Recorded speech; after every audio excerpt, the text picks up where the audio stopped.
Good evening and welcome to the weekly unofficial Football Manager show. It is the 26th of November 2015. It is almost Christmas. Good evening, Ryan.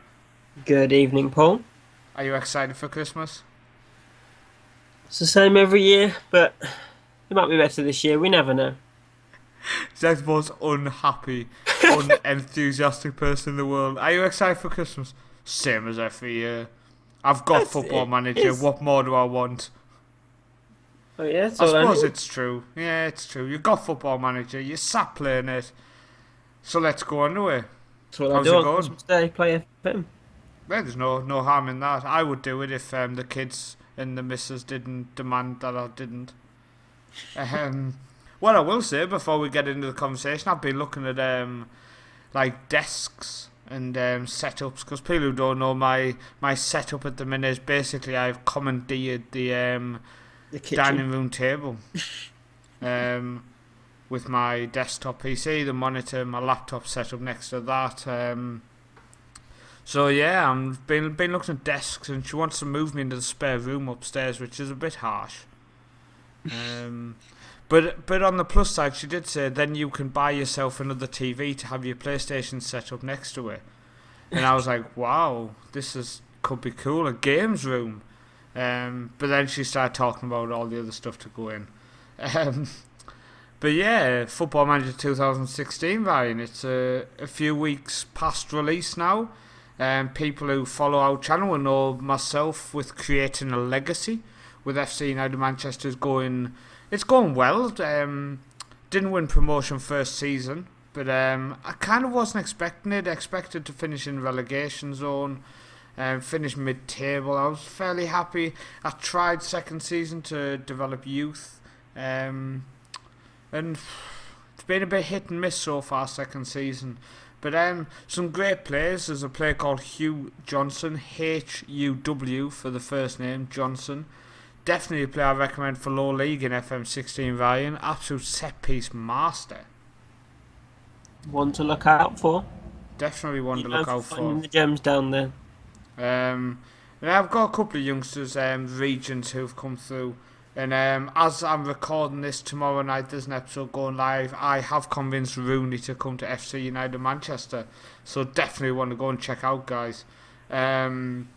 You will see as soon as the episode starts, I'm just singing Rooney over and over again. But I think it's fair to move over onto the website post, which is your own, Ryan. You're doing a journeyman type save, but you have been bitten by the Egerson bug. Egerson are a club in the low leagues of Norwegian football. So you started with them. How's it been? How have you enjoyed Football Manager 2016? I have really enjoyed it. I really enjoyed FM15, but FM16's been the big step up. It's for a nerd like me, an FM nerd like you. We all love the analytical side. The analytical side is all on there. Prozone is like my best friend at the moment. If I could take my laptop into school and have FM shown in a football lesson, I gladly would and go, look here, Prozone, learn how to play football. Well, at least you've got a friend. Yeah, at least I've got a friend. Prozone is my friend. Can I just say, Ryan is a teacher. He doesn't just randomly want to take his Football Manager into a school to teach kids about FM. Although there could be a shout there, Ryan, that maybe Football Manager should be made on the curricula. Well, strangely, the other PE teachers in my school, we have iPads in the school, and they've both got FM on, which I found out today. I thought that, quite amusing. Maybe I should tell them that FM Central's around if you need any help. Always throw a plug in. So, how's it go? Let's go back to season 1, Ryan, on your save. So yeah, you're in the third tier of Norwegian football. Paint a picture for us, Ryan. It was an interesting start. I looked at some of the players and thought, there's some here that are really good. Egerson are known for having a good youth setup, but as we discussed at length, I wanted the game to be realistic. I didn't select the option to have players that are just random and free put into the club. I left it as it is and had very limited players in the youth team, which isn't realistic for Egerton in real life, but I took it as it is and scouted around. You got teams like Viking. I linked up with the Stromgodset, if that's how you say it, which is a great link because they had some good players that they eventually ended up sending to me. Good luck to their journey on the way down.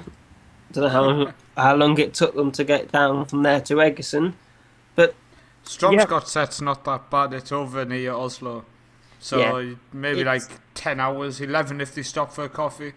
It's not as bad as some of that we have discussed for straight into the save few seasons down the line.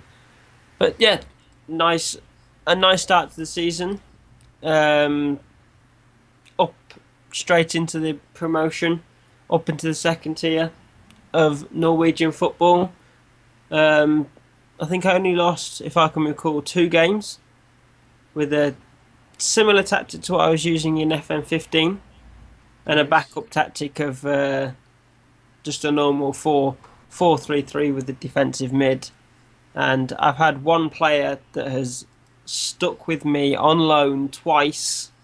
I'm going to try and buy him now because he's actually really good, but I don't know if Viking will. He's called Matthias Bringaker. I think that's how you say it. He's Norwegian. Really good player. I think Ben scouted him for the team he currently is. Ben is an admin on our FM Central, if anybody wants to know that. He is managing someone in Iceland, I believe. Is it Iceland? Somewhere. I literally have no idea. Somewhere exotic. And I'm now trying to rack my brains. No, Ben's managing in Denmark with Lindby. That's where it is, yeah, Denmark. So not far from me. So do you know, my brain just couldn't actually put together that Ben is even playing Football Manager. I was trying to think. Yeah, I knew he was in Scandinavia somewhere, like I am. So Ben is in Denmark. Ben, and you're on fire tonight. He scouted the player that he scouted Bringaker, and I'm not sure how he came up for him. He did. I don't know if he actually got him, but I've had him since season 1.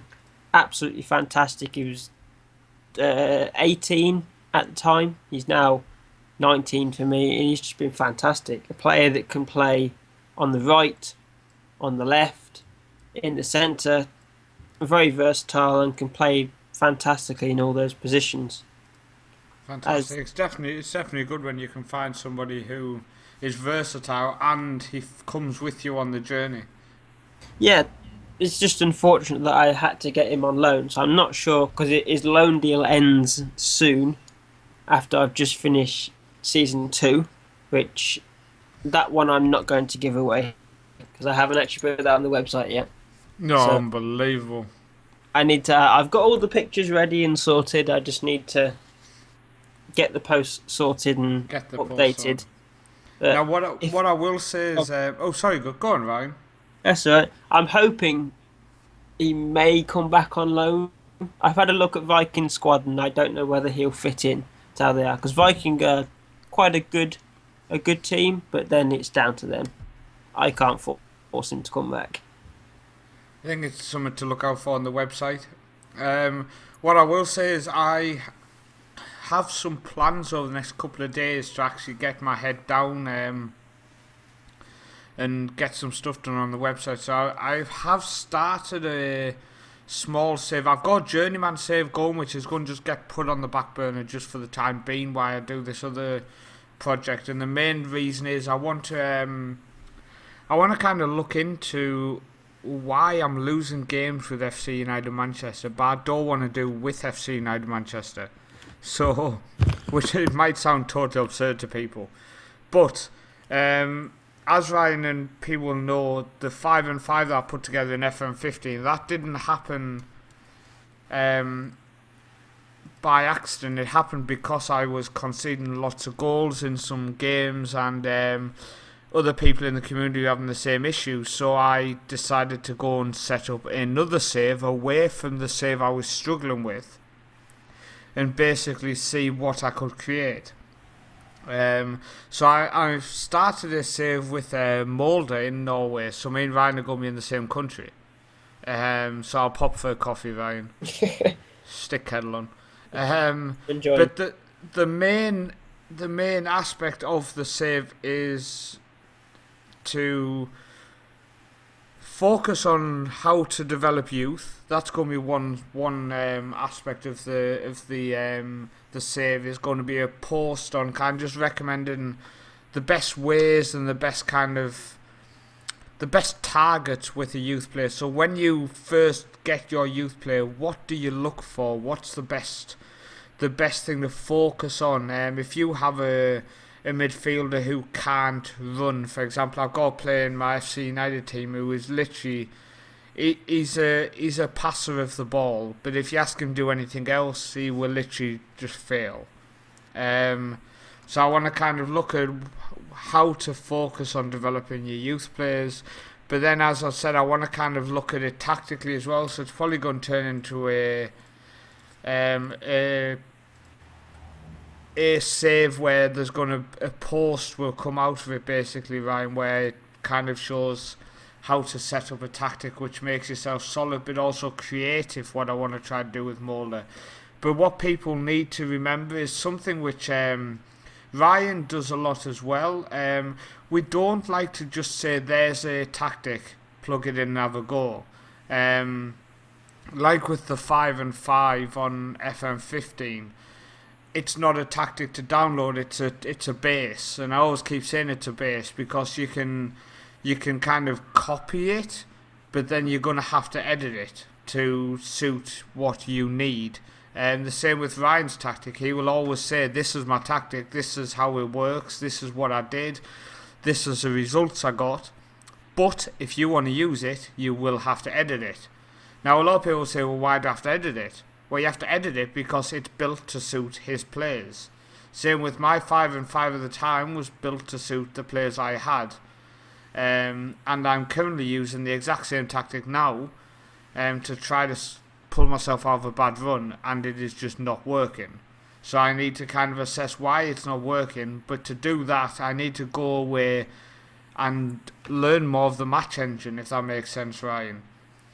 Because I've FC United Manchester, it's one of the first saves I've done on this FM, so even though I'm enjoying it and I'm kind of having some success, I'm above expectation, I'm genuinely struggling to put together form.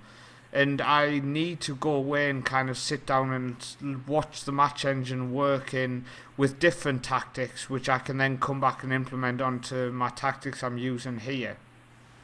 If that makes sense. Yeah, I think it's the most important thing. I know we get a lot of people on our Facebook groups that will come on and they'll go, "Oh, I've got this tactic." They potentially may have downloaded it, they may be trying to create it themselves, but they come on and go, "Oh, I'm just not winning at all. I can't get used to this FM. All the new features have come in, the match engine," and they complain and going.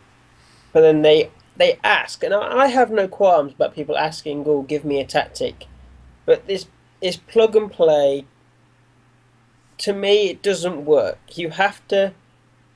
If you want plug and play, that's fine, but download the tactic, but don't expect it to work straight away like that. That's the issue that I have.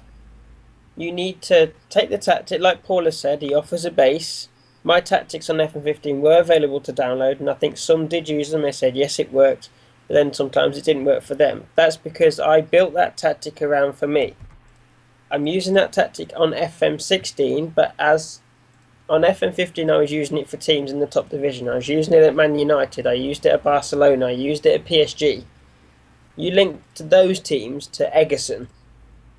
Players are absolutely nowhere near that standard.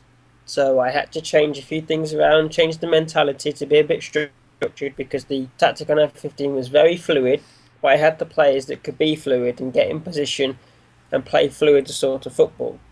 Change it to FM16, now how I change it to structured, because players of a lower ability in the lower divisions, you don't want them running around like headless chickens because they just get lost.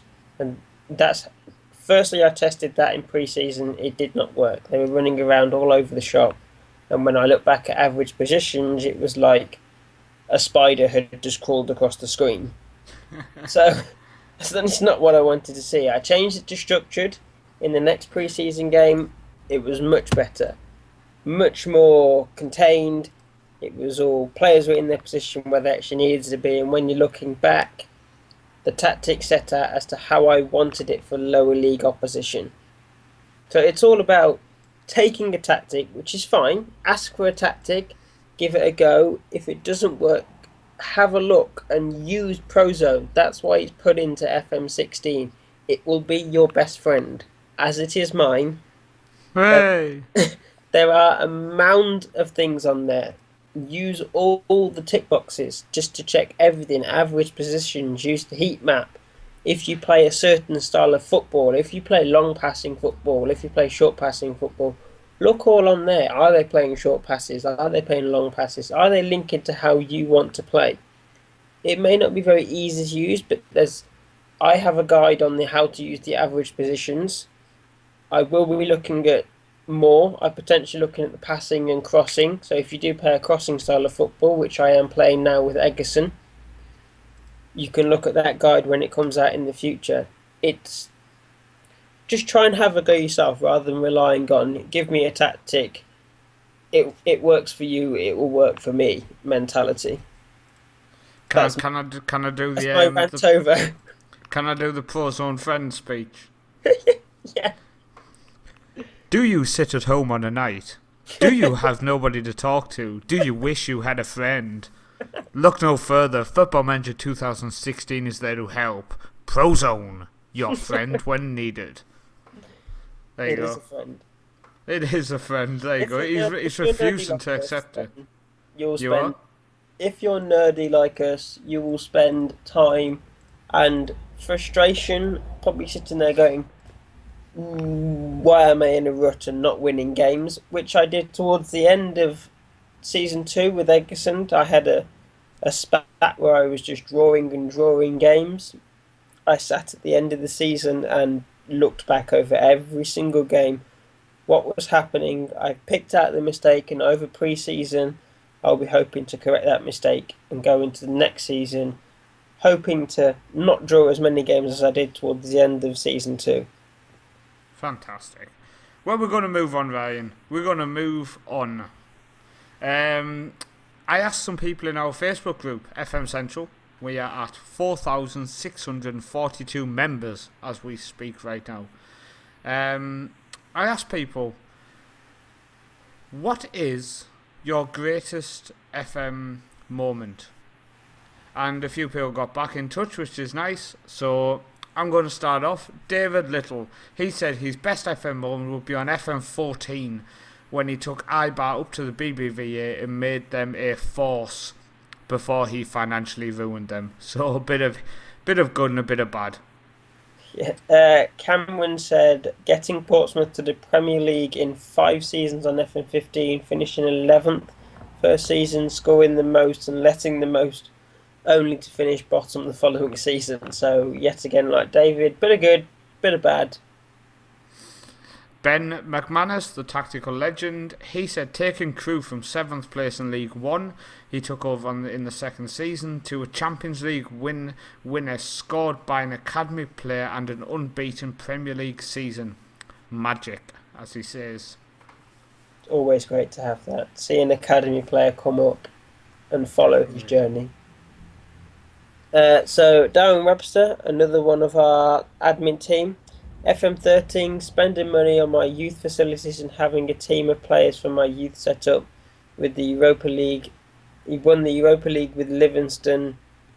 It did take 20 years, but well worth it. A long save, but if you're winning that and you've got youth facilities and you're playing with all your youth set up, that's a fantastic way to go. Can I just say, I really do hope the next one's true. Marley Newlands. It's worth reading, because I kind of hope it's true. He said winning the Champions League with Rangers while getting ahead from his missus. The best feeling in the world. And he'll never have the same experience again. Fair play if she agreed to it. Graphical warning. Next one. Timothy Moores, a player from our online league, finished above my 4-year-old brother. Then he finished above his older brother on FM 2006. His brother finished fifth, and he finished fourth. I remember he played a 5-5 formation, 5 sweepers and 5 defenders. Some tactic you would play, Paul, against him home and away. Where both games were 0-0. I'm not surprised. Hilario, and I remember this save, he said in FM15 with Sognadal, he said he won 2 back-to-back leagues and 1 cup, so fair play, that's a Norwegian club. And Ryan, I think you get to end with what most likely is the greatest save I've ever witnessed. No offence. I'd probably a close second, but yeah, I do remember this save very, very well. On FM14, managing Standard Liège for 34 seasons, getting a stadium named after him. Hey, I had that, so we're up there. Winning the Champions League 9 times. I think I was roughly that for FM15. Seeing one of my youth players come through the club, his whole career at Liège, retire, and become my physio for 4 seasons. Yeah, I had that on FM15. Replaced me when I left. Yeah, I didn't have that. He didn't replace me. Nobody replaces me. Unbelievable. That was Alex, by the way. That was, yes, Alex Sizemore. If you ever want to go and look at a save and you have time to scroll down FM Central, that was one of the best saves to follow. Unbelievable, honestly, unbelievable save. But yeah, I just wanted to end by talking about kind of what do you guys recommend who are listening. If you're in a bad spell, if you're having a bad run of form, if you just can't put the results together, if you're sat at your desk or on your couch just playing Football Manager and you're just banging your head against the wall, what do you guys do to get out of the rut? And I don't want Mr. Marley telling me that he contacts his girlfriend. I mean, tactically, what you do to get out of the rut, no head or anything. But I think it'd be interesting to hear around what people do to get out of these situations. I mean, I'm going through it. I'll load up my schedule screen now, so I've got Football Manager open. So I'm going to go from the 3rd of December and just read my form in terms of win, draw, loss. Loss, loss, loss, draw, win, win, loss, loss, loss, draw, draw. It is, honest to God, I'm like a really shit version of a yo-yo. It's so frustrating at the minute. And as Ryan says, I genuinely am, it's 12 o'clock, midnight. It's where I am based in the world. It's like some hidden place. I'm genuinely going to just sit back now and go through these last games. I'm going to keep Ryan on Skype just so we can go through them together because it's genuinely driving me mentally insane. And 2 heads are better than 1. Unless you're coming up against a dragon and he has 2 heads, then more than likely just run. Because actually it will be 2 heads are better than 1 still because he will kick your ass. But that's the end of the show, Ryan. Just a quick Football Manager chat tonight. It was literally just sit down, have a chat, talk about what we did, sign off, and if people have listened and you've enjoyed it, please leave a like, please review if you're listening on iTunes, help us get up that ladder. But what I do promise you is next week we will be back with a better sounding, better quality show because one of the people who was due to be on won't randomly not turn up. It was the first show he was going to be on. We won't name and shame Jay, but it was his first show. And he just didn't bother turning up. And the worst thing is, I said, Jay, do you know what? You've asked to come on. You've said you want to do it. I'm going to let you decide all the content. Hence why we've turned up like this. So thanks for listening, guys. Ryan, say goodbye. Goodbye. Remember to check out my save. All on the website. It's like the worst plug in the world. We'll see you next week.